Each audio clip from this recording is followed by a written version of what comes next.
বিচার পায়নি তারা। সাধারণ মানুষেরও তাই মনে হচ্ছে যে অভয়ার প্রতি সুবিচার হয়নি, তাই তো লোকে রাস্তায় নামছে।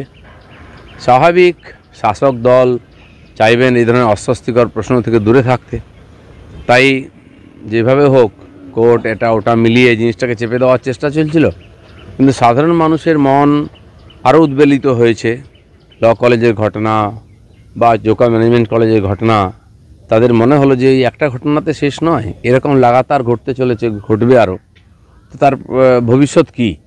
তো সেই চিন্তা থেকেই লোকে আজকে রাস্তায় নামছে। তবে সিবিআই এর ভূমিকা নিয়েও তারা কালকে প্রশ্ন তুললেন, যেখানে তারা বলছেন যে সিবিআই দপ্তরে তাদেরকে বারবার করে গেলেও তারা সদুত্তর পাননি।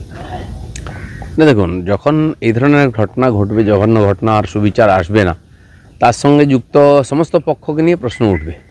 আজকে সেই প্রশ্ন উঠেছে, তো সেই জন্য কোর্টের কাছে সেই জাহির করা উচিত, গিয়ে অনুরোধ যে আপনারা আবার নতুন করে তদন্ত শুরু করান।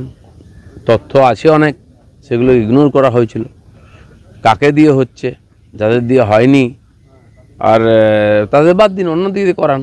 কিন্তু এই জঘন্য অপরাধের আর সুবিচার হওয়া উচিত, শাস্তি হওয়া উচিত।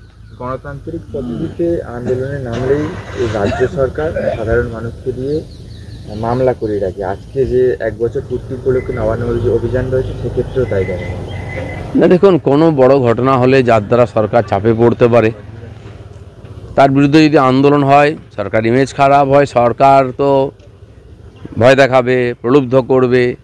বিশেষ করে ডাক্তাররা, যারা সরকারি কর্মচারী, তারা নেতৃত্ব দিচ্ছিলেন, তাদেরকে বসে আনাটা একটুখানি সহজ।